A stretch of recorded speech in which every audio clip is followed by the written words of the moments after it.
How's it going, Highlanders? Welcome to the review session for Exam 2 in our Econ 2 or Introduction to Macroeconomics class. Please remember that this exam is going to cover chapters 8, 9, 11, and 12. Although we did start out chapter 11 with a little bit apart from chapter 10, but you won't have to know anything in chapter 10 other than the part that was covered in chapter 11. So you can skip that chapter as you're reviewing the book or the PowerPoint slides getting ready for this exam. There are 21 multiple choice questions on the test, just like your exam 1. Each question is worth 4 points. That means that you can miss one question and still get 80 out of 80, or you can get 84 out of 80 if you get all 21 questions correct, which will be 4 bonus points for you. You will have 50 minutes to complete the exam once you start it, and you'll be taking it through iLearn during our regular class time on Friday, May the 22nd. So again, you're going to start this exam right around 11 o'clock, so between 10:50 a.m. and 11:10 a.m. And then once you start it, you will have 50 minutes to complete it, and that timer will start counting down. Again, you have 21 multiple choice questions. As far as studying for this exam, I go through your class notes for the last 4 modules. Again, check out the study guide and these review session slides in this video to help you kind of organize your studying. And then if you're looking for practice questions, there's plenty of them. You can look at the old discussion session assignments, the old module and unit quiz questions, the course book questions, the practice questions, the extra credit practice test questions. Right, all these questions I either make up myself or they come out of the same test bank that your publisher has created. Right, so it's usually a combination of questions I make up or questions that come out of that test bank. With that in mind, they'll all be pretty similar. Now, don't go out there trying to memorize the answers to questions because very rarely is it going to be the same question. With that in mind, though, if you know how to answer these questions in terms of knowing why the right answer is the right answer and why the wrong answers are the wrong answers, then you should be good to go for the exam if you can do these kinds of questions. And then you can start your textbook or the book PowerPoint slides up on iLearn, or come see me in my Zoom office hours. If there's anything you do not understand, I'll be happy to answer any questions that you may have. So with that in mind, we are going to review chapters 8, 9, 11, and 12, starting with chapter 8. So let's go ahead and get into it.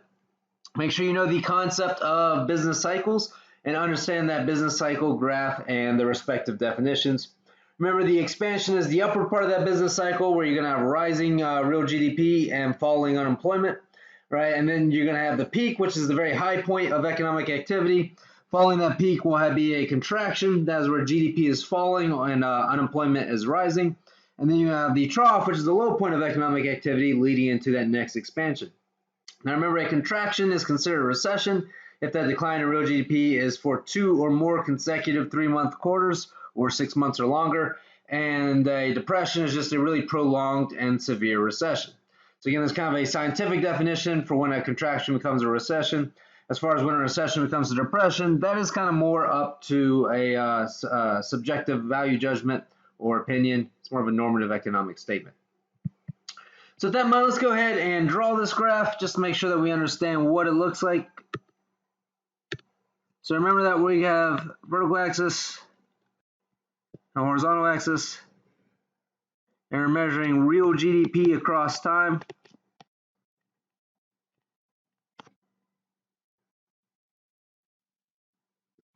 And as you're doing that, remember that the United States operates at this trend line here, which is averaging about 2 to 3% growth per year. Now again, that doesn't mean that they grow at 2 or 3% every year. Some years they grow more, some years the United States grows less, but that's kind of the average over the history of the United States lifespan. And what the business cycle looks like is, again, it kind of fluctuates around this trend line. So you got this upward part called the expansion, followed by this downward part called the contraction, followed again by more upward parts.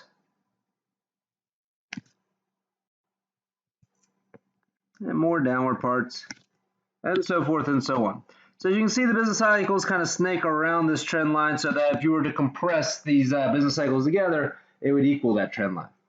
So with that in mind, again, the upward part is what we call the expansion. Remember that expansion, you're going to see that real GDP, or Y, going up, you're going to see unemployment or that U going down, right? And that's going to happen until you get to the peak or the height of that expansion phase. And then from there on, you're going to be supposed to be in red, be into that contraction. And during that contraction, you're going to see real GDP go down and that unemployment go up, right? And that's going to happen until you get to that trough or the bottom part of that contraction phase, and then you're into the next expansion, and so forth and so on, right? So that's kind of how our economy moves. So we know the economy moves in cycles, right? We know it's going to go up and down. We just don't know exactly when those cycles are going to happen, right? That's kind of a mystery to us. Again, as economists and people in general, we do a very bad job at predicting when the economy is going to start moving into its next phase. So continue on in Chapter 8. Make sure you understand the definitions for being employed and unemployed, right? So know how the Bureau of Economic Analysis goes through and calculates somebody as being employed. Right? Remember, that means they have to have worked some amount, even if it's just part-time in the last week, or if they haven't been working, it's only because they are on vacation or sick leave from a regular job. And then know how we count somebody as unemployed.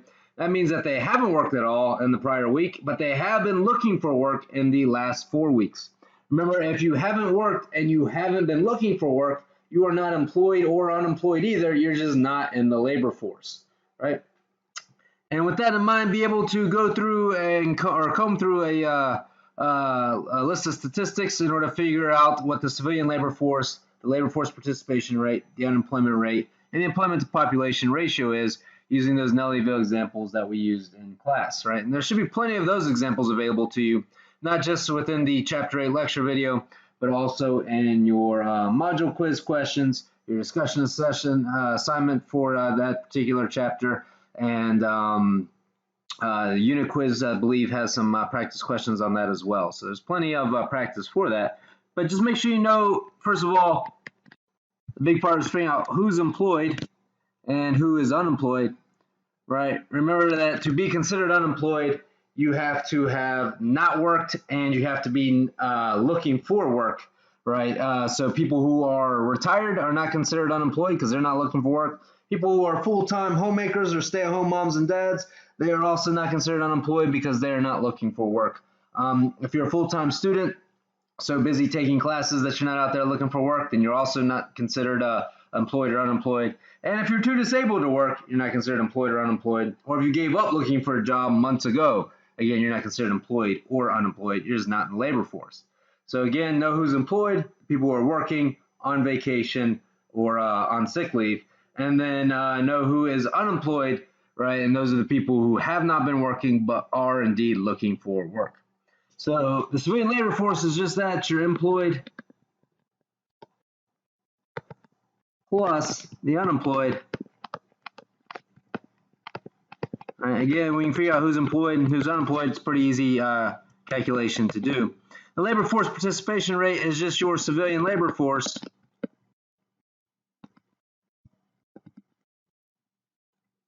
divided by the population that we care about measuring. And remember, to the Bureau of Labor Statistics, the population that we care about measuring are those people who are 16 and over and also non-institutionalized, right? So again, people who are not in jail or mental hospitals or the military or anything like that. Unemployment rate is those people who are unemployed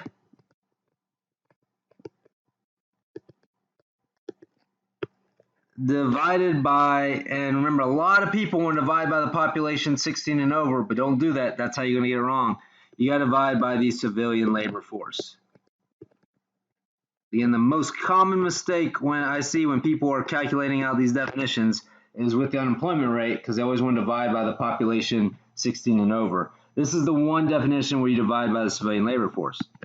And then the employment to population ratio is just as the name indicates, it's the number of people who are employed divided by that population 16 and over. And of course, non-institutionalized as well. So once again, for the labor force participation rate and the employment to population ratio, you do divide by the population 16 and over. But for the unemployment rate, you divide by the civilian labor force, right? So again, make sure you don't mix that up on the test. Also, make sure you understand and know the difference between the three types of unemployment. So remember that there's frictional unemployment. This is the idea that the worker has the skills necessary in today's economy, and the jobs are available,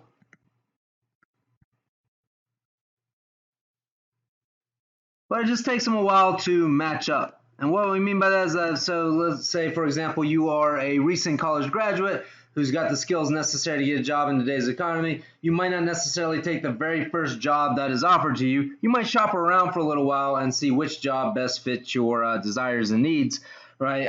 So again, it's not that these workers can't get jobs. It's not that there aren't jobs around. It just takes a little bit of time for them to kind of match up, right? So things like internet sites like ZipRecruiter or Monster.com, where you can post resumes and employers can go out there and find these different employees more quickly, right? That's something that could reduce our frictional unemployment rate. And then you have structural unemployment. Structural unemployment means that the worker no longer has the skills to get the job in today's economy. So in this case, the jobs are available,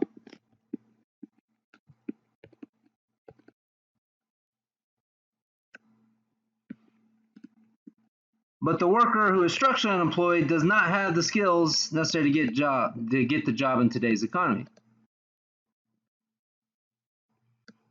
This is a kind of more damaging form of unemployment. There's not really anything damaging to the economy about frictional unemployment. It's actually good that people are trying to find their best fit. But with structural unemployment, this is unemployment that is going to be a little bit more persistent until the worker can develop those new skills. So this would be the example of somebody lost, say, their coal mining job and all they ever knew was coal mining, then they might have a hard time getting a job in today's economy.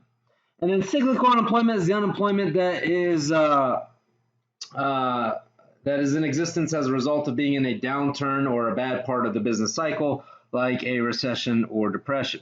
So in this case, the worker has the skills,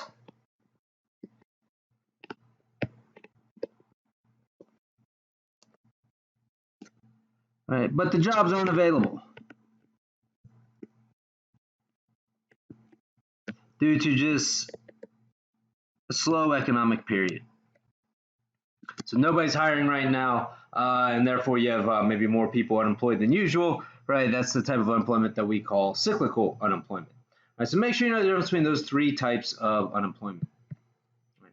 So for example, you might get a question like this: John has been without a job for 12 months and quit searching for work about 3 months ago. The Bureau of Labor Statistics would classify John as, well, he hasn't had a job for 12 months, so you know he's not working, right? So he's not employed. At the same time, he quit searching for work about 3 months ago, so he is not considered unemployed either. He's just not a part of the labor force, right? So remember, if you're not employed and you're not unemployed, then you're just not in the labor force, right? So this might be what we call that discouraged worker, right? Somebody who is not working and not looking for work. Right, says here, Cletus is a coal miner who was just laid off due to the collapse of the coal industry. He has very specialized skills that are no longer in demand. Cletus's unemployment is best classified as, well, this is somebody who, again, has very specialized skills that are no longer necessary in today's economy, right? So, again, he doesn't have the skills necessary to get a job in today's economy, and that would make Cletus here structurally unemployed. Right, he's not frictionally unemployed because, again, it's not like he has the skills and he's searching for his best fit, right? He is, again, structurally unemployed because he needs to develop new skills if he wants to get a job. All right, so those are the kinds of questions you might see on the exam. All right, also in Chapter 8, know the difference between the natural rate of unemployment and the actual rate of unemployment and how they relate to the business cycle. And the big difference between the natural rate of unemployment and the actual rate of unemployment is that thing called cyclical unemployment.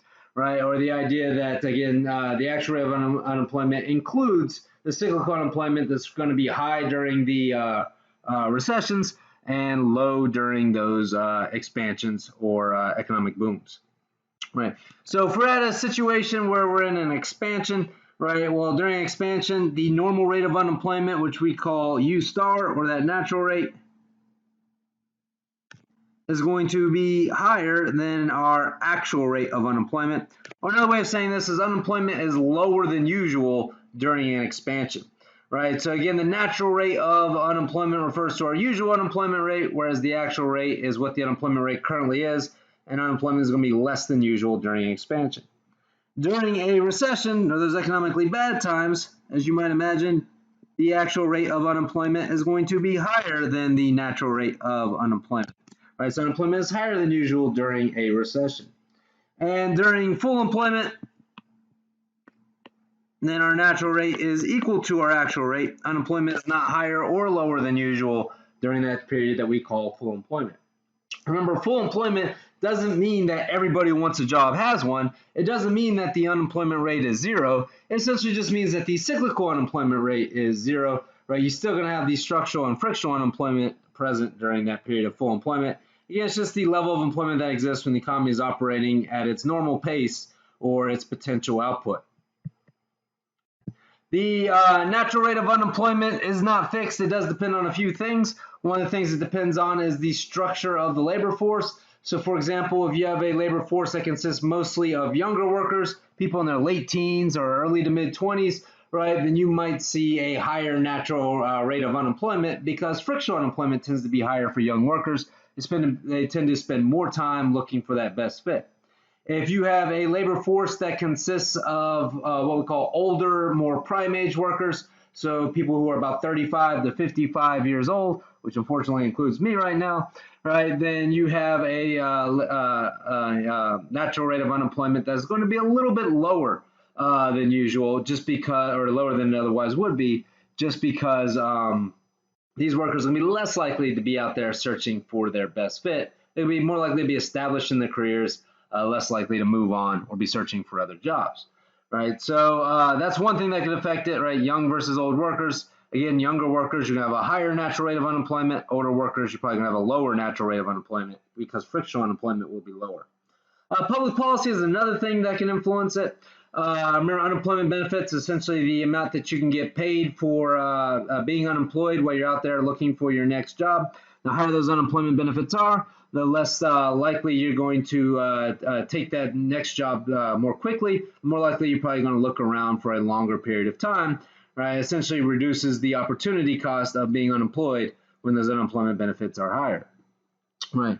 So with that in mind, again, the higher the unemployment benefits are, the higher the natural rate of unemployment tends to be. We looked at some examples of countries in Europe and other places around the world that tend to have higher unemployment benefits and worker rights and worker benefits tend to have higher rates of unemployment because jobs are more expensive and permanent. Right, minimum wage is another thing that could increase the natural rate of unemployment. Right, again, the more you have to pay workers, then the less likely jobs are going to be available. Things like welfare or certain, labor regulations or other types of policies that could increase the natural rate of unemployment. So remember, in economics, there are no solutions, only trade-offs. Things like mandatory paid parental leave or 6 weeks paid vacation. All that stuff sounds nice, but it does make jobs more expensive, which of course is going to make them less likely to exist and increase those unemployment rates. All right, and then know the definition of potential output and how it relates to the business cycle, right? So remember, your actual output is abbreviated as Y or real GDP.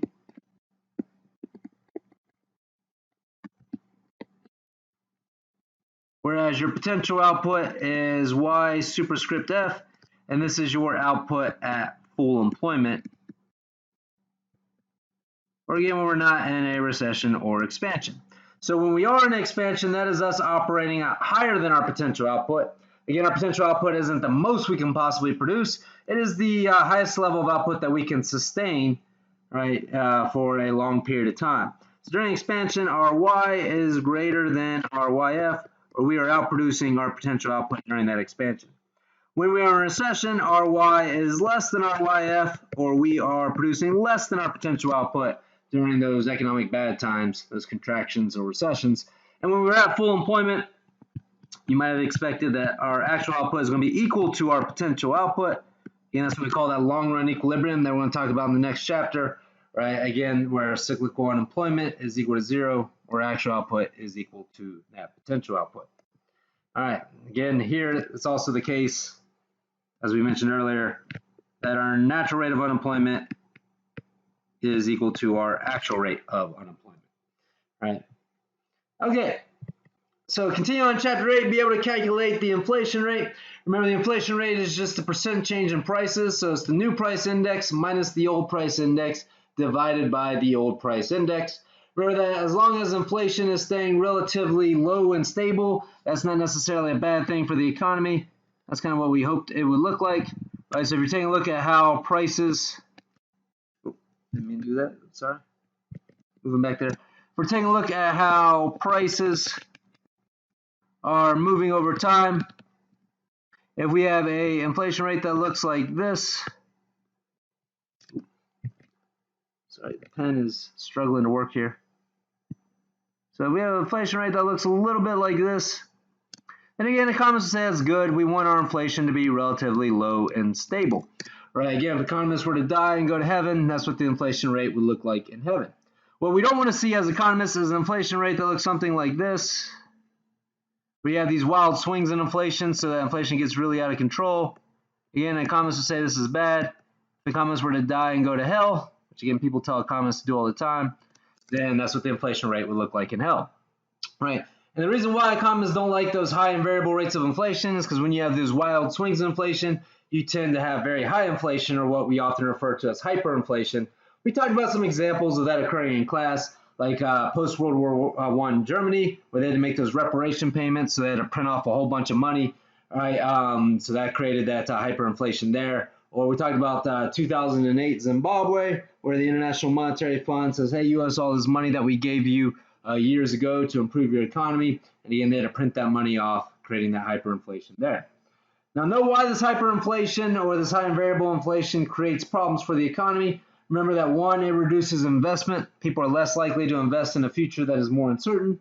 2, it distorts the information delivered by prices. Right, as a seller, when you think your good is more popular, right, you might raise the price. Or as you see the price of the thing you're selling go up, you might decide to produce more of it, thinking that it's more popular, right? But under the case of this high and variable inflation, all prices are going up, and they're going up in kind of unpredictable ways, so you don't necessarily know how to act as a producer or even sometimes as a consumer. And then 3, results in a less productive use of resources. You'll spend more time and effort protecting your assets from inflation. There's less time and effort you can spend running your business more efficiently, taking care of your family, producing your products faster, better, and cheaper, doing all the other things, or conquering all the other normal obstacles that life has to offer. Right. So again, we talked about how in Germany people would close down their stores in the middle of the day to go shopping, because if they waited till the end of the day, the prices would be higher. Right. That's a less productive use of resources. And those are the 2 main sources of inflation. Right. One is if demand rises faster than supply. That's one potential source of inflation. The other and most common source of inflation is a rapid increase in the money stock, or again, just the excessive printing out of money. Whenever you inject more money in the economy so that you have a greater amount of money chasing around the same amount of goods and services, or whenever your increase in money supply outpaces your production of goods and services, that is going to lead to inflation. All right. So again, be able to answer questions like this. Full employment is the rate of employment that results when, and again, the answer you're looking for here is only frictional and structural unemployment are present. Now, full employment doesn't mean that everybody who wants a job can find one. It doesn't mean that cyclical unemployment is at its maximum. In fact, cyclical unemployment would be equal to 0 under this circumstance. And then all the labor resource of the economy are employed full-time. Not necessarily. Right, remember, to be considered employed, you only have to be working at least a little bit in the past week. So D is the answer you're looking for on this particular problem. All right, remember that at full employment, U is equal to U star, right? So only your frictional and structural unemployment are present. All right, and then the other question, during an economic boom, which of the following is true? Is it true that the actual rate of unemployment will exceed the natural rate of unemployment? That means, is it true that unemployment will be higher than usual? Not during an economic boom, right? That's something that tends to exist during a recession. Is it the case that the output of the economy will exceed its long-run potential output? In other words, our Y is greater than our YF, remember, that is something that definitely happens during an expansion, right, or economic expansion. So that would be an answer you're looking for, right? The idea that widespread unemployment will cause inflation to increase isn't necessarily something that will happen. Widespread unemployment is usually something associated with a recession, not that economic boom or expansion, right? The actual rate of unemployment will equal the natural rate of unemployment will happen when we're at full employment, right? But remember, during an economic boom, it's the case that the natural rate of unemployment will be higher than the actual rate, or the actual rate will be lower than usual during that boom. So that's why D is not the right answer, the one that you're looking for. All right, so again, B is the answer you're looking for if you see a question like that on the exam. All right, so let's get into chapter 9. That's that graphically intense chapter. Make sure you know the 4 markets we discussed in class. Right, the goods and services market we talked about in chapter 3 is kind of the basic framework by which all these markets operate. And then we started going into the macroeconomic markets, starting with these 3. The resource market, like the market for labor, the loanable funds market, which is the market for borrowing and saving money, and then the foreign exchange market, or that market for foreign currencies. Make sure you know the price and quantity in each market, why the curves are sloped the way they are, and then how to shift that market. So let's go through those graphs now for anybody who might be struggling through that part. So I'm going to go ahead and exit that full screen mode just so that we can use some different colors here as we're drawing this, these graphs. And I'm going to try to draw all 4 on the same slide here just so you can see how similar they really are. So remember back in chapter 3, we talked about that goods and services market where you had price and quantity. You had an upward sloping supply curve and a downward sloping demand curve. And for the most part, I think people kind of understood how this worked, right? That upward sloping supply curve is the result of the direct relationship between price and quantity supplied. At higher prices, sellers want to produce more. At lower prices, they want to produce and sell less. And then you have that downward sloping demand curve, which shows you the inverse relationship between price and quantity. At lower prices, people want to buy more. At higher prices, people want to buy less, right? So with that in mind, right, again, this is what we call the goods and services market. And that is the first market that we talked about way back in chapter 3. All right, now I'm showing that one just to show you how similar these other markets are, the ones that we talked about in chapter 9 here. So the next market that we talked about, or the first macroeconomic market in this chapter, was that labor market. So again, this is really the market for all productive resources, so it could include things like steel or oil or whatever, but we tend to focus on labor because that's the most common resource. And if you're focusing on labor, then the price of labor is what we call the wage rate, so we put a W there, and the quantity of labor is what we call employment, so we put an E there. Now we have an upward sloping supply of labor, and again, know why that curve is upward sloping, because remember, you as an individual, you supply your labor to firms. The higher the wage, then the more you're willing to work. The lower the wage, then the less hours you're willing to put in, or the less you're willing to work. And then we have a downward sloping demand for labor, and again, know why that's downward sloping, because at lower wages, firms are the ones who are demanding the labor. They're going to want to employ fewer, at lower wages, they're going to employ more people, and at higher wages, they're going to want to employ fewer people. So there's an inverse relationship between the labor being demanded and the wage rate. And where those two intersect, you get the equilibrium employment level, E star, and the equilibrium wage level, W star, right? And again, that is what we call the labor market. Right? Again, it works pretty much the exact same way, just with a different name for price and quantity. All increases are shifts to the right, all decreases are shifts to the left. Those rules don't change. Now, the next market we talked about was the loanable funds market.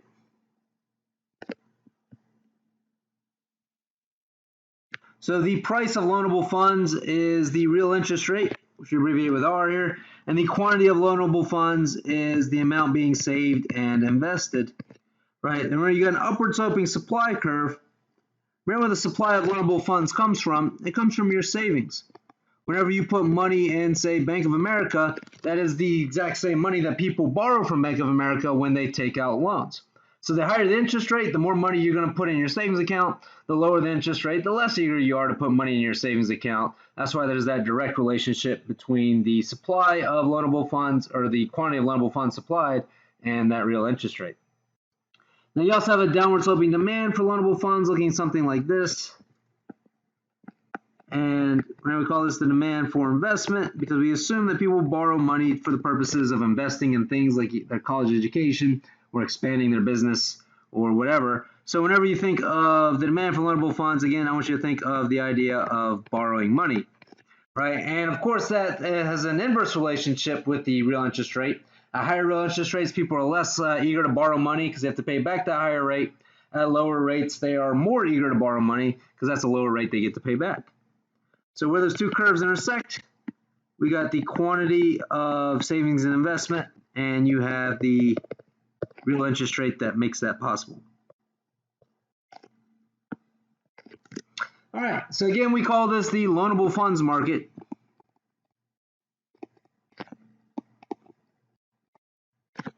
And then the final market that we talked about is, I think, the one that tends to give students the most trouble, and that is the foreign exchange market.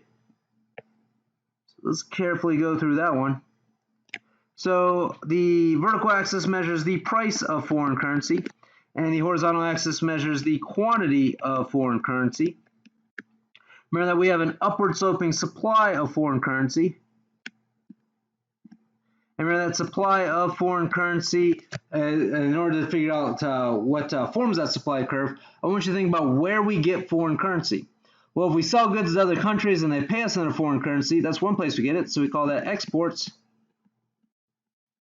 Or if people take their foreign currency and invest in U.S. banks and businesses, that's what we call capital inflows. So that's where the supply of foreign currency comes from. Now, the demand for foreign currency is this downward sloping curve. And again, I want you to think about why we want foreign currency. Well, we want foreign currency if we want to buy goods from other countries. We might have to pay them in their foreign currency to get them. So that's what we call imports. Also, if we want to invest in foreign banks and businesses, then we might need their foreign currency to do so. That is what we call capital outflows. Oops, didn't mean to get there just yet. And then where the two curves intersect, that's going to give us the equilibrium quantity of foreign currency and the equilibrium price of foreign currency. Now remember, what makes this graph a little bit unique is we're talking about the price of foreign currency. So if you're looking at what happens in terms of your domestic currency, like the US dollar, is it appreciating or depreciating? Well, as you go up this vertical axis, that means that foreign currency is becoming more expensive, right? In other words, it takes more dollars to buy, say, a euro or a peso or a British pound. So that's the case of the foreign currency appreciating and the US dollar depreciating. But as you go down this vertical axis, that is our foreign currency getting cheaper, which means it takes fewer US dollars to buy those euros or pesos or pounds. So that is our foreign currency depreciating, and that is the dollar appreciating. And again, this is what we call that foreign exchange market. I'm going to have to abbreviate here in order to save our room. All right. So there you have it. Those are the macroeconomic markets that we talked about here in this chapter, right? Notice that they're all pretty much the same as that original goods and services market that we talked about in chapter 3. They all have an upward sloping supply curve, a downward sloping demand curve. Where those two curves intersect, it gives you an equilibrium, right? Again, if anything were to shift, if anything were to increase, it'd be a shift to the right. If anything were to decrease, that would be a shift to the left, right? So none of those rules really change. It's just a different name for price and quantity, and maybe a little bit different way to interpret the graph. With that in mind, there is one more macroeconomic market that we talked about, the aggregate goods and services market, which I'm going to save for later, because that one is a little bit different in that it has two supply curves as opposed to just one. So before we get to that one, though, let's go through a few practice questions. So it says the fact that as wages and salaries increase, people are more willing to work and work for a longer period of time results in a, so we're talking about wages and we're talking about people's willingness to work or become employed here, right? So you should know, just looking at these markets, that if we're talking about wages and employment, that we're talking about that labor market, right? So we're not talking about the loanable funds market here. So you know B and D isn't the answer that we're looking for, right? So it's going to be in the labor market. Now, it's either going to be an upward sloping supply curve or a downward sloping demand curve. right? We're talking about wages and salaries increasing as people are willing to work longer as a result of that, which means that we're talking about a direct relationship here. As the wages and salaries go up, people are willing to work more, right? That is going to be an upward sloping curve, an upward sloping supply curve in the labor market. So A is the answer you're looking for on this one. If I were to say, as the fact that wages and salaries increase, firms are less eager to hire people, that's what would make it a downward sloping demand curve in this labor market. So that's why A is the right answer there. Let's look at this next practice question. It says if there's an increase in the desire of U.S. citizens to purchase goods and services from other countries and invest in foreign banks and businesses, then how would this affect the foreign exchange market? Right. So we know that we're going to be in the foreign exchange market for this. It says there's an increase in the desire of U.S. citizens to purchase goods and services from other countries. So we're talking about U.S. citizens buying goods from other countries. What we're talking about here is imports.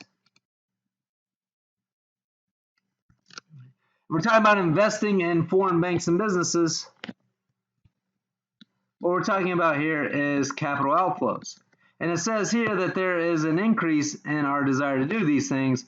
So that's imports going up and capital outflows going up, right? So let's go back to this graph here, right? If we know that we got imports going up and capital outflows going up, first of all, we know this is going to affect the demand for foreign currency, and that this is going to be an increase in the demand for foreign currency, which is a shift to the right of this demand curve. So you have demand for foreign currency shifting to the right, looking something like that. Now, where that intersects the old supply curve, that gives us a new quantity of foreign currency. So call that QFC2 star, and a new price of foreign currency. Call that PFC2 star. And notice that our quantity of foreign currency is higher and our price of foreign currency is higher. They both increase in the same direction as demand. Again, that rule never changes back from chapter 3. Just know that an increase in price of foreign currency is the same thing as saying that the US dollar will depreciate in this example. So going back, you want the answer that says the equilibrium quantity of foreign currency would increase and the US dollar would depreciate, or B is the answer you're looking for on that one. So if you get a question like this on the test, I definitely suggest graphing it out. The graph is going to help you answer that question correctly. All right. So again, be able to answer questions like that on the upcoming exam. So moving forward, know how to calculate the real interest rate. Remember, the real interest rate is the nominal interest rate minus inflation, right? So remember that the nominal interest rate is something like 7%, and then our inflation rate is like 5%, and that's going to give you a real interest rate of 2%, right? Now, if the interest rate were to unexpectedly rise, let's say that the nominal interest rate is 7% and the inflation rate turns out to be 8%, then the real interest rate could actually be negative 1%, right? Now, if the interest rate were to unexpectedly fall, right, meaning that if the inflation rate were to unexpectedly fall, so that the interest rate is 7 and inflation goes down to like 3, right, then our real interest rate would be 4. Right, and so as a borrower, you definitely want to pay back the lowest interest rate that you possibly can, right? So with that in mind, if inflation is higher than anticipated, then that's going to be good for you as a borrower. It's going to be bad for you as a lender, because as a lender, you want to get back the highest interest rate that you can. So if actual inflation is higher than anticipated, then again, borrowers gain and lenders lose. Now, if actual inflation is less than anticipated, then the lenders gain and the borrowers are the ones who are going to lose, right? So real interest rate can be negative if the inflation rate is higher than the nominal interest rate. Again, the higher the inflation rate is, the lower your real rate will be if the nominal interest rate stays the same.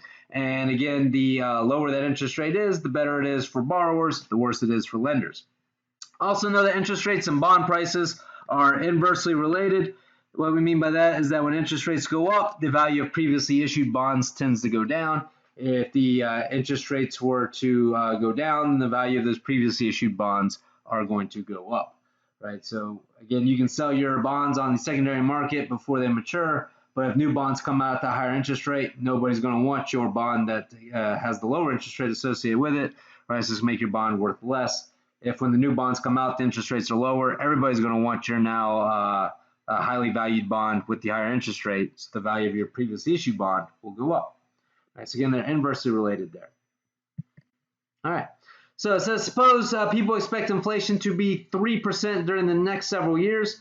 When the real interest rate is 5%, what is the money or nominal interest rate going to be? So again, using this formula, real is equal to nominal minus inflation. If we expect inflation rate to be 3%, and we think the real interest rate, or if we want the real interest rate to be 5%, then what must the nominal interest rate be? You got to do a little bit of algebra there to figure out that's going to be 8. 8 minus 3 gives you 5. So that's how you'd answer a question like that on the exam, should you be happen to get one. All right. Also know that when the foreign exchange market is in equilibrium, that exports minus imports is equal to capital outflows minus capital inflows. Right? That's important because, again, it's going to tell you what happens when there's a trade surplus or a trade deficit. So remember that when there's a trade surplus, that means that exports are greater than imports. Right? If the exports are greater than imports, then this side of the equation must be positive. If the left side of the equation is positive, then the right side of the equation must be positive. So if we have a trade surplus, then it must be the case that we have what we call net capital outflows, or a situation where capital outflows is greater than capital inflows, meaning that people in the U.S. are investing more money abroad than people abroad are investing in the United States. Right now, if it's a case that we're running a trade deficit, which is usually the case in the United States, that means that imports are going to be greater than exports. If imports are greater than exports, then the left side of the equation is negative. Right? That means that the right side of the equation must also be negative, which means that capital inflows are now greater than capital outflows, or more people are investing in the United States than people are investing abroad. So know what happens when there's a trade deficit or trade surplus with regards to both exports and imports, as well as the relationship between capital outflows and capital inflows. In other words, know that when there's a trade surplus, we have net capital outflows, or capital outflows greater than capital inflows. If we have a trade deficit, then we have net capital inflows, meaning that capital inflows are greater than capital outflows. So be able to answer a question like that on the test. All right. Finally, you got to know that aggregate demand, aggregate supply market, that's the big market in Chapter 9, or the market that rules them all, to paraphrase Lord of the Rings. All right, so you got to know what the price and quantity in this market is. Remember, the price is the price index, or PI, the general level of prices for all things, and the quantity is real GDP, or Y, or the general level of production of all things. Right? Now, why the aggregate demand curve is downward sloping. We talked about 3 reasons why it is downward sloping in class. Make sure you are familiar with those 3 reasons. One is that at lower prices, right, people can just afford to buy more stuff, or they'll have more money to buy stuff, right, so they'll be able to go out there and buy more.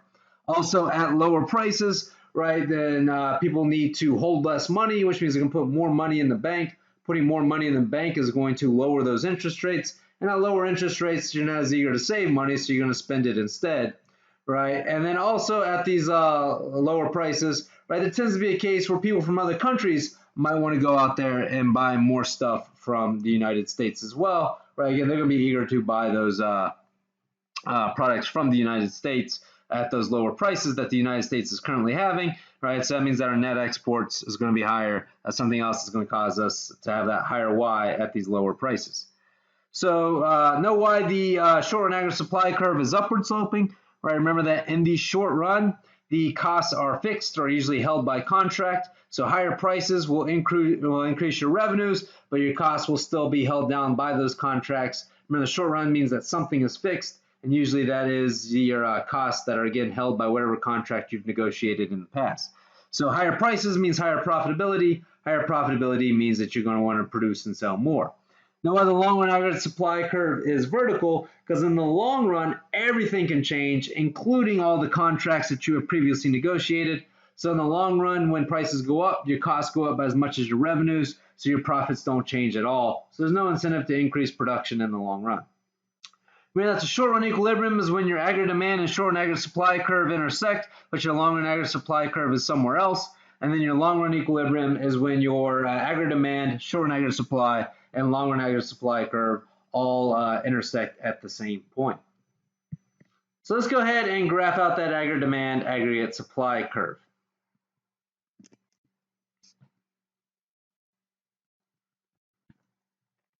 So again, we're drawing this graph here. Remember, we got price index, and we've got real GDP over here. Remember that you have an upward sloping short run aggregate supply curve and a downward sloping aggregate demand curve. And looking at this graph like this, it looks just like all the other markets we've talked about so far. Upward sloping supply, downward sloping demand. Where the two intersect, that gives you your actual output, Y, and your price index, EI, right? Now, the only thing that makes this graph a little bit different is that we have this idea of this long-run aggregate supply curve coming in, right? Now, remember that the long-run aggregate supply curve is out here to the right.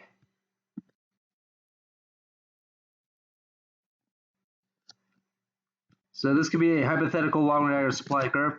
Now, that means that your actual output is less than your potential output or your output at full employment, because that's all the long-run aggregate supply curve really does, is tell you where your potential output is.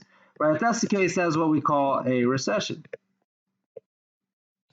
Now, if you have a long-run aggregate supply curve that is over here to the left somewhere, meaning that your actual output is now higher than your potential output, or your output at full employment, right? And that is what we call an expansion. However, it could also be the case that your long-run aggregate supply curve is right here where the intersection of your short-run aggregate supply curve and aggregate demand are. If that's the case, then we have a situation where our output is equal to our potential output, and that's when we're at full employment or in that long-run equilibrium. Right? That means that we've correctly anticipated the price level, so inflation isn't higher or lower than we've expected. It also means that our natural rate of unemployment is equal to our actual rate of unemployment, and once again, our actual output is equal to our potential output or output at full employment. Right? So that's kind of how you read that aggregate demand, aggregate supply market. So with that in mind, let's go ahead and do another couple of practice questions here. So this first one reads, the aggregate demand curve is downward sloping because, is it true that an increase in price level will cause an increase in spending on goods and services? Not necessarily. Higher price level means that you're willing to buy less, not more, so we know it's not A, right? At lower price levels, real wealth decreases, causing a decrease in the quantity demanded of goods and services. That's not necessarily the case. At lower price levels, the money you have in your wallet or bank account can buy more, right? So you actually increase your amount of goods and services being demanded. As you see, at lower price levels, we tend to have rises in interest rates, causing a decrease in the quantity demanded of goods and services, right? That's also not necessarily the case. Remember, at lower price levels, you will save more, and that will cause those interest rates to decrease, which will cause an increase in the quantity of demanded of goods and services. However, it is the case that at lower price levels, because goods are cheaper in the United States, the U.S. is going to be able to export more and will import less, so net exports will increase, and that will cause an increase in the quantity demanded of goods and services here in the United States. So D is the answer you're looking for on that one. All right, so that is it for Chapter 9. Now, remember, we skipped most of Chapter 10 in your textbook, except for this part about the self-correcting economy, which I just went ahead and threw at the beginning of Chapter 11, just to make sure nobody didn't go through all of Chapter 10 for just one part of it that we covered. Right, so again, Chapter 11 in your notes, but Chapter 10 in your textbook is this slide here. It says that you got to know how the aggregate demand, aggregate supply model applies to business cycles in terms of causing recessions and expansions and how the economy can correct itself. Right, so remember there are two causes of an expansion, unanticipated increase in aggregate demand or an unanticipated increase in short-run aggregate supply. Right, if aggregate demand goes up, then that's going to cause an expansion with higher prices. If short-run aggregate supply goes up, then that's going to cause an expansion with lower prices. Right, and then there are two causes of a recession, right, and that is an unanticipated decrease in aggregate demand or an unanticipated decrease in short-run aggregate supply. Right? If you have an unanticipated decrease in aggregate demand, that will cause a recession with lower prices. If you have an unanticipated decrease in short-run aggregate supply, that will cause a recession with higher prices. Right? Now, whether you're in an expansion or recession, according to the idea of the self-correcting economy, the economy will be able to pull itself out of that recession or calm itself down from that expansion. Right?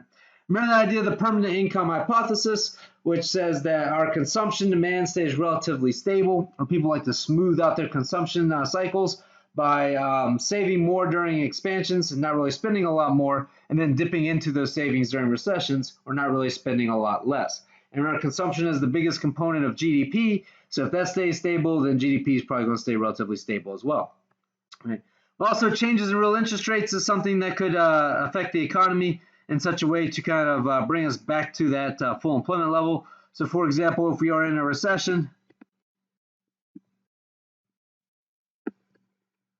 there's a natural tendency for interest rates to go down. When interest rates go down, that means consumption is going to go up, investment is going to go up, and that's going to help pull the economy out of that recession. Right, if we are in an expansion, go ahead and exit the full screen so we can use some different colors here.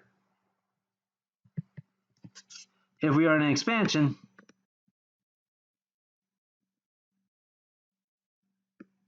and during expansion, there's a tendency for interest rates to go up.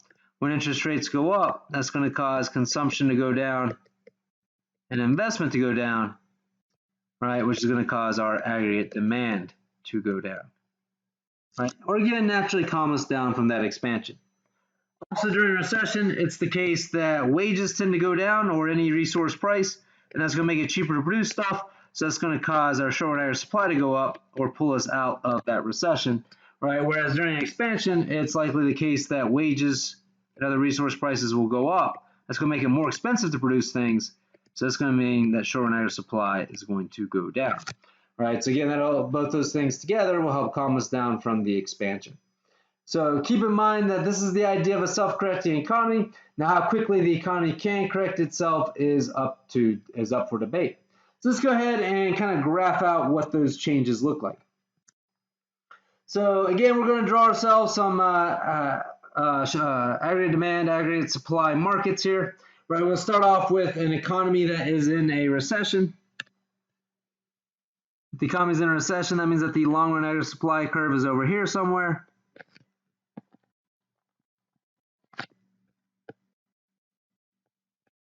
Meaning that our actual output is less than our potential output. That's what makes it that recession. Right, now during a recession, as we talked about on that last slide, right, what's naturally going to happen is interest rates are going to go down. Right, as those interest rates go down, people are less eager to save money, so they're going to be more eager to spend it instead. Also, people are going to be less eager to, be more eager to go out there and borrow money for the purposes of investment. This will make that go up, and that's going to cause aggregate demand to go up. Right, so aggregate demand is going to increase or shift to the right.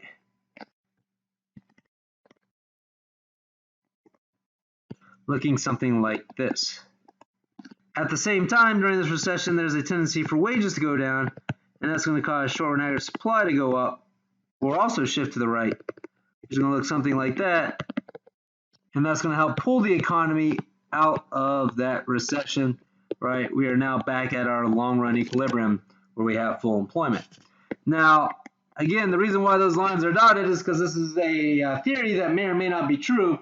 It's true according to the classical economists, not necessarily true according to the Keynesian economists, and we'll get to that debate here in a minute. Right. Again, if you're talking about an expansion, similar idea, right? If you're in expansion, then that means that we are producing above our potential output. Our long-run aggregate supply curve is going to be over here to the left somewhere.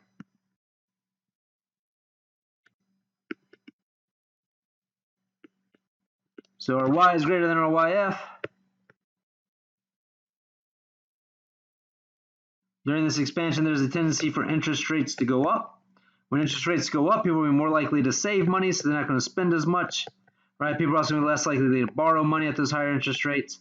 Both of those things are going to cause aggregate demand to go down, or again, shift to the left. Again, a decrease in aggregate demand works the same way as a decrease in any other curve does, cause that curve to shift left. Also, during expansion, there's a tendency for wages to go up. When wages go up, it's now more expensive to hire people and produce stuff. So short-run aggregate supply is going to go down. Again, that's going to shift our short-run aggregate supply curve to the left, looking something like that. And again, our economy will have naturally calmed itself down from this expansion and brought us back to our full employment or long-run equilibrium.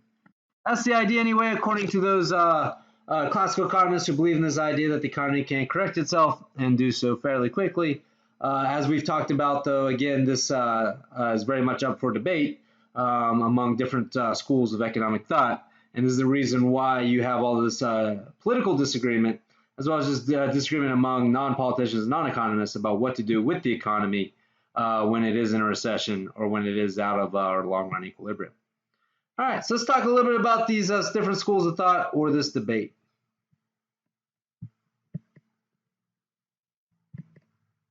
So remember, you have classical economists and Keynesian economists.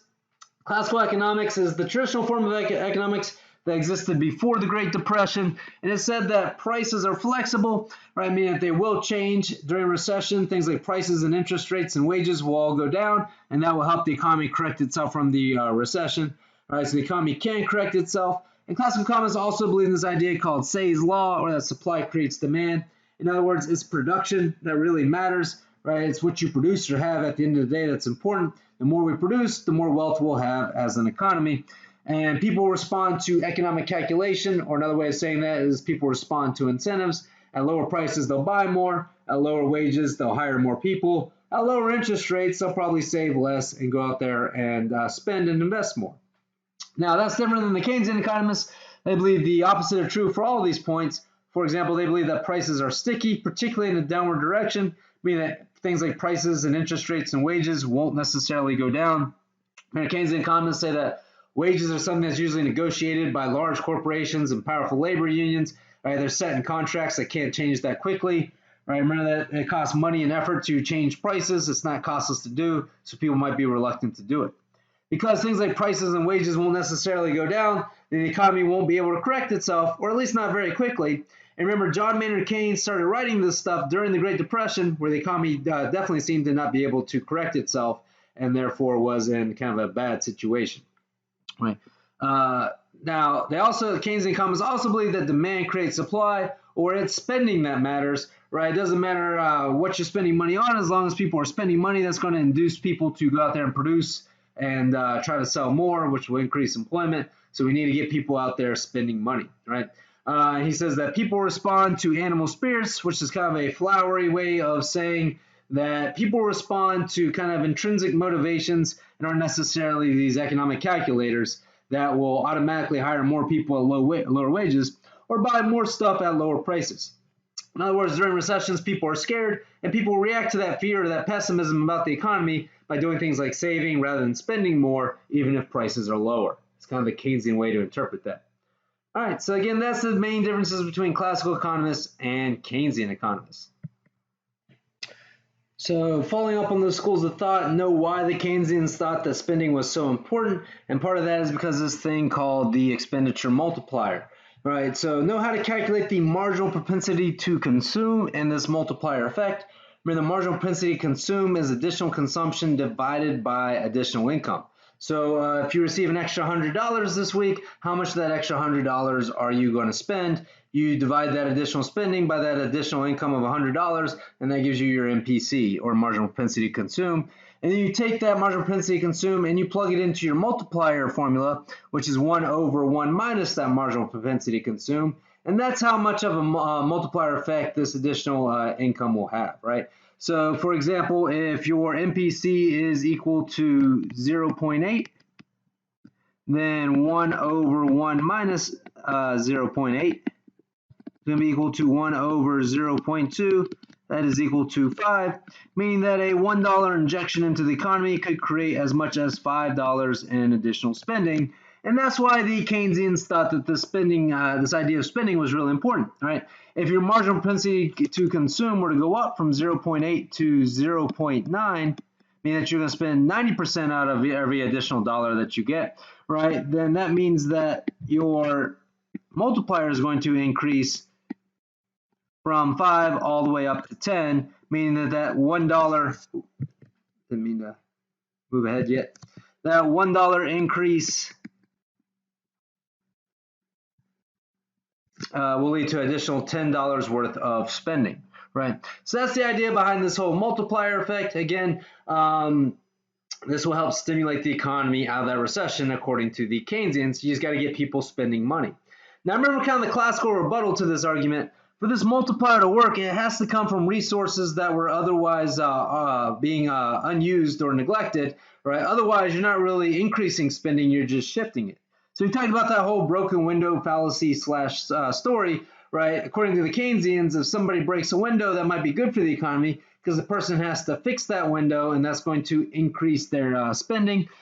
So when they pay the window repairman, it's going to give the window repairman more money, who's then got to pay the glass maker, which is going to give them more money, which has to pay their employees, and that's going to give them more money. And those employees are going to go buy buy things at the grocery store, which is going to have more money there. And so that's the idea of this whole spending multiplier, right? Now, according to the classical economists, that's all well and good, except if that guy didn't have to fix the window because the kid didn't break it, then he could still have his window, and then he could spend that same amount of money on, say, a new pair of shoes, which means that that money would go to the shoemaker, who would then have money, and that shoemaker could pay his or her employees, and they would have more money, and then they would go and buy things at the grocery store, and again, they would have more money, and so forth and so on.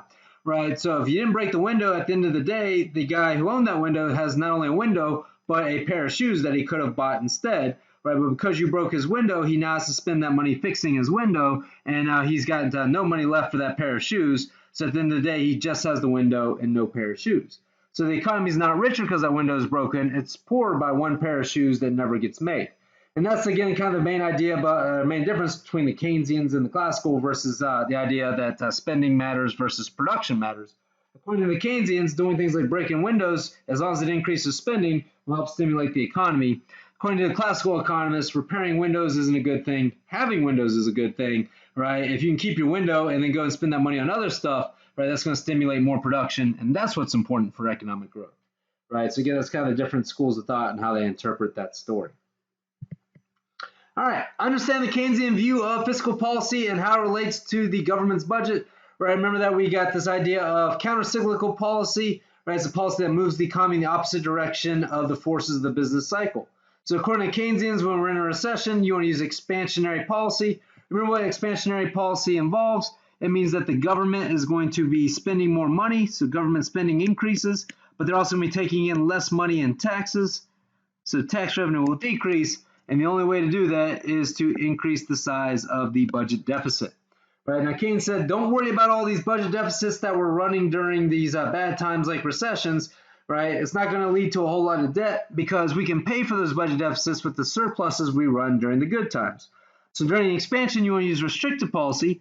That means that government spending is going down, taxes are going up, so the government's taking in more money while spending less, and that's going to lead to a budget surplus. And again, we use those surpluses we run during the good times, used to help calm the economy down, to pay for those deficits that we run during the bad times, which are used to help heat that economy up.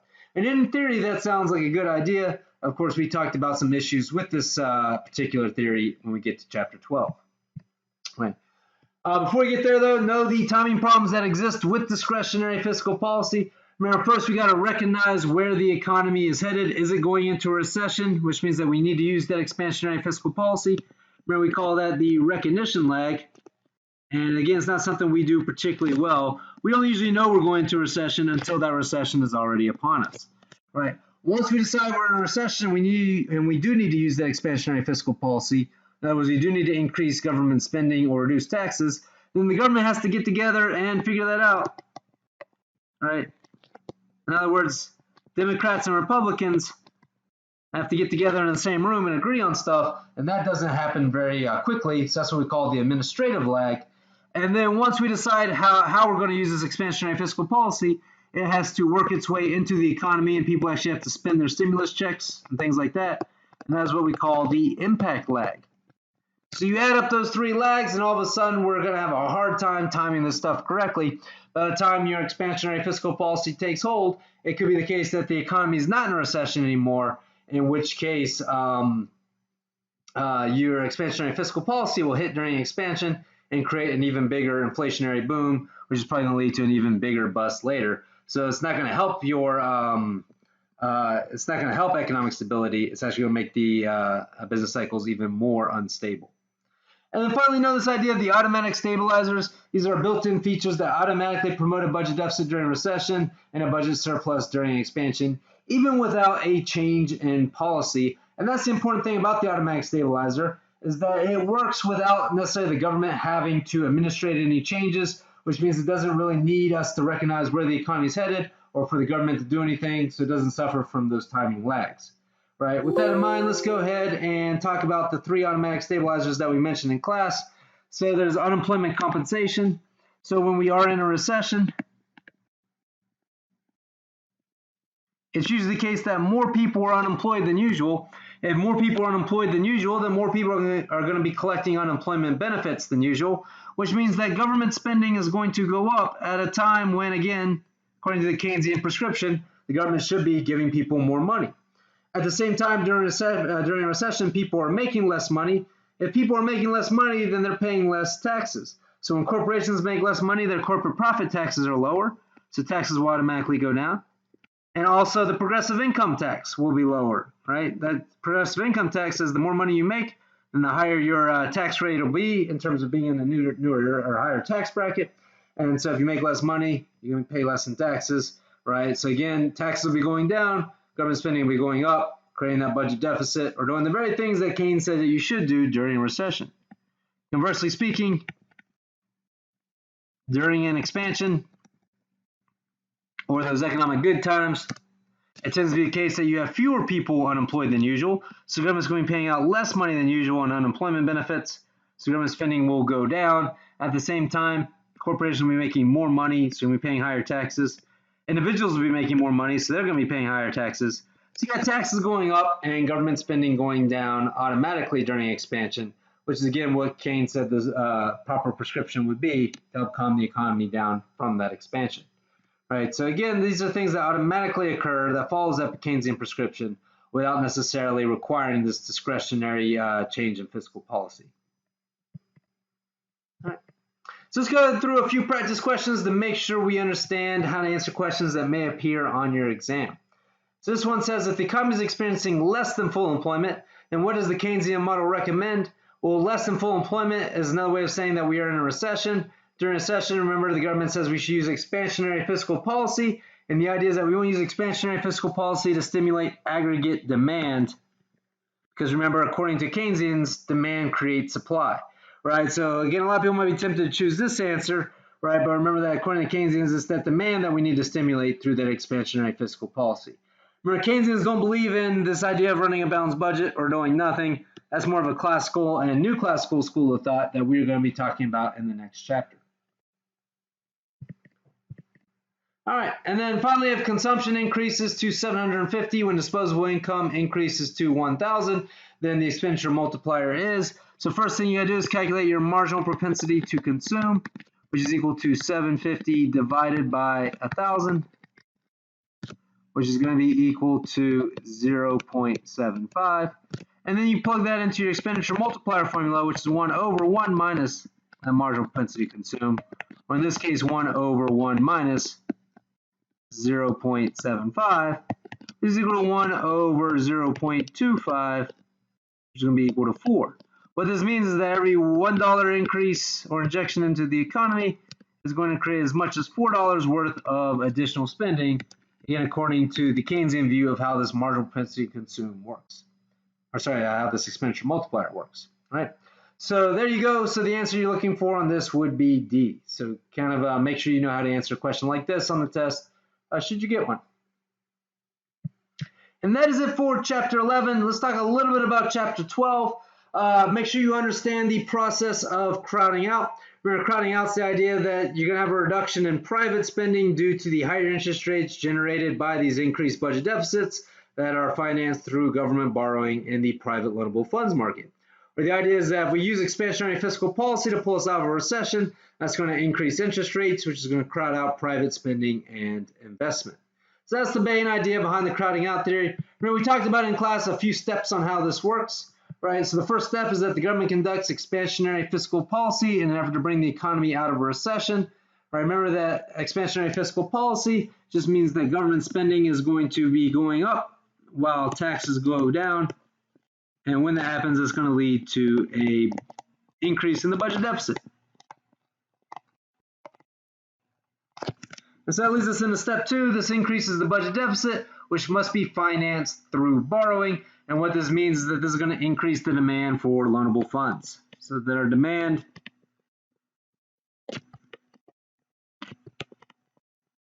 for loanable funds is going to go up because it's the government who's out there trying to borrow more as in response to this expansionary fiscal policy.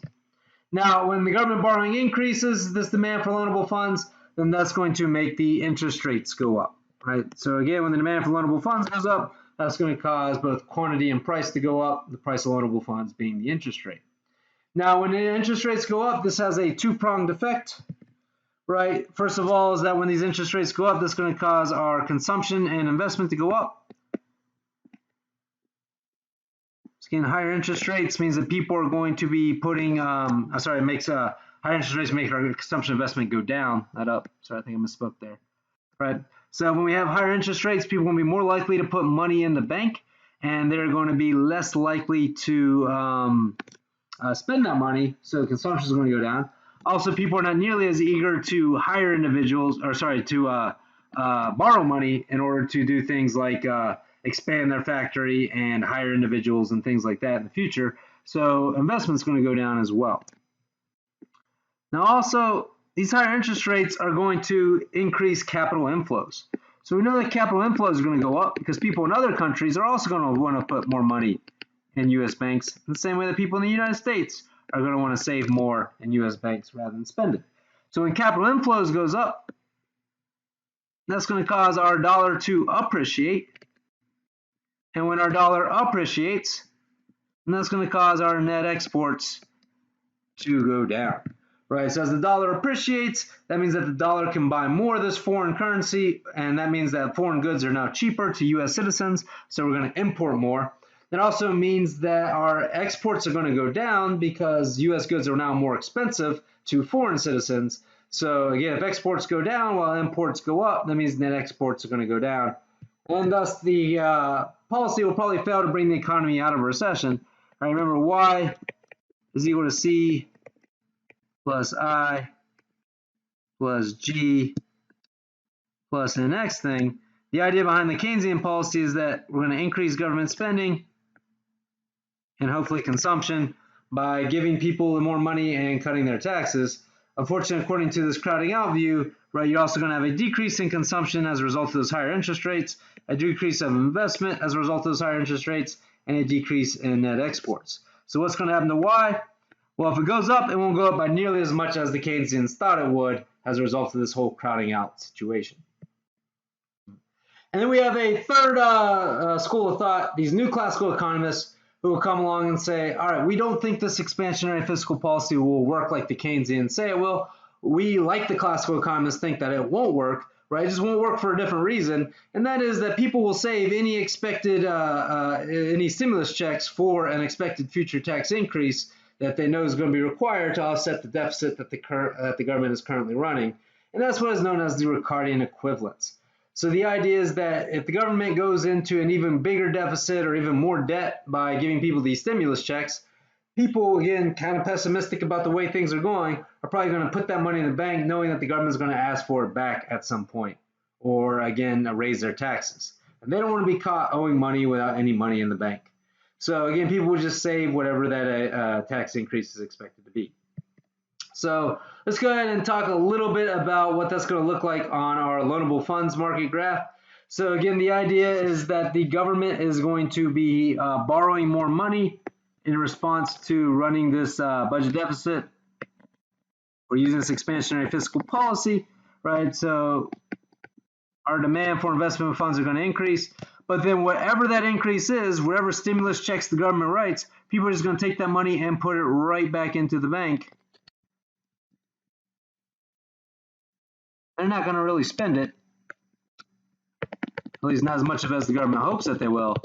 And so all this is going to do is going to increase the amount of money in banks, but it won't necessarily stimulate spending to pull us out of that recession. At the same time, though, it won't necessarily raise those interest rates and crowd out our private spending and investment. It just won't do anything at all, right? So again, the new classical view is that this expansionary fiscal policy won't work, or at least the effects of it will be at least partially dampened by this idea of the Ricardian equivalence.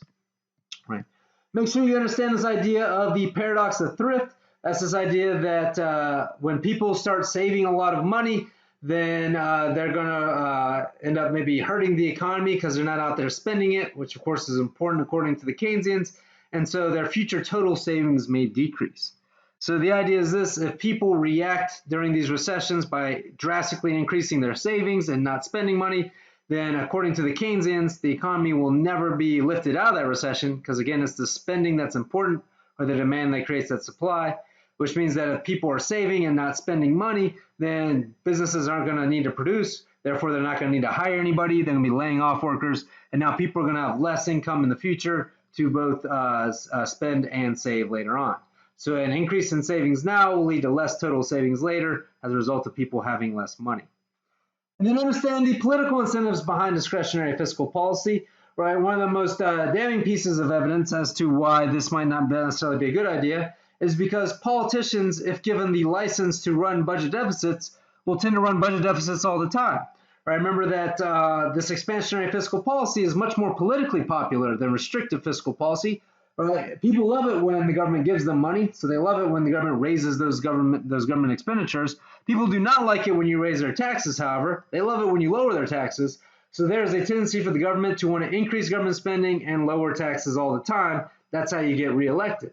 Right? So with that in mind, there's a tendency to overuse expansionary fiscal policy, which is why we tend to use it more often than we should, and we've run budget deficits in just about every year since 1965, except for about 5 years. We've only had 5 surpluses in the last was about 65 years or so, right? And that includes, I think, 1969, and then the 4 years under Clinton from 98 through 2001, right? You had budget surpluses during those years. The rest of the time, nothing but budget deficits. And that's why this country is currently $25 trillion in debt and growing at a rate of about $1 million in national debt for every about 22 seconds or so. At least at the recording of this video, that's what that increase is looking like. All right, so unfortunately, this policy is leading to a lot of debt. All right, know what most macroeconomists, both Keynesian and classical economists, tend to believe. For the most part, they both tend to agree that proper timing is crucial. You have to time the stuff correctly for it to work. And because of those timing lags that we talked about in the previous chapter, that proper timing is hard to achieve. Most also agree that the automatic stabilizers do help redirect the economy on their own without those discretionary changes or without any government action. And then this fiscal policy is less potent than we originally thought because of these concepts like crowding out and the Ricardian equivalence. Now, again, what makes a Keynesian economist Keynesian is they'll say, yeah, it's hard to time correctly. Yeah, we have these automatic stabilizers. And yeah, it doesn't work as well as we originally thought, but it's still better than doing nothing and letting the economy suffer during a recession. Right? If it's less fun than we originally thought, we just need to do more of it. Right? So that's kind of the Keynesian view of why they agree that these 3 problems exist or these 3 things exist, but they're still going to use discretionary fiscal policy anyway. Now, the classical economists, what makes them classical is they say because it is hard to time correctly, and because of these automatic stabilizers are already redirecting the economy, and because this fiscal policy is less potent than we originally thought, we need to avoid using this discretionary fiscal policy and maybe do something else instead. Maybe just allow the economy to correct itself, because again, they believe that it will. All right. So with that in mind, again, be able to answer questions like this on the exam. So according to the crowding out view of classical economists, if a larger budget deficit leads to higher real interest rates, which of the following will be true? Right, remember that higher interest rates will lead to an inflow of foreign capital. Right, that will definitely happen. It will lead to the dollar to appreciate, and it will lead net exports to decline. So A is the answer you're looking for on that. It won't lead to an outflow of foreign capital. People will be more likely to invest in U.S. banks and businesses, again, when we have those higher interest rates. So if you're somebody in the United States, you're going to be more likely to put money in U.S. banks versus foreign banks if U.S. banks have a higher interest rate. Again, it won't lead to a depreciation of the dollar. It'll be an appreciation of the dollar, which will cause those net exports to go down, right? So again, it's not B, C, or D. A is the answer you're looking for on this one.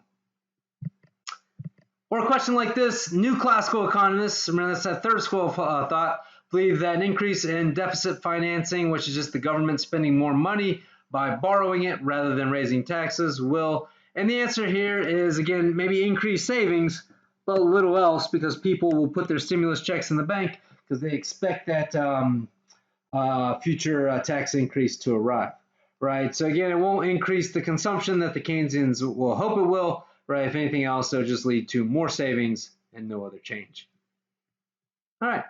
So those are some questions from chapter 12. If you can do those questions, you should be good to go for the exam regard to this particular chapter. All right, and that is it. That is all that I have prepared for you for part of this review session. So that is chapters 8, 9, 11, and 12, or our last 4 modules. That's what's going to be covered on exam 2.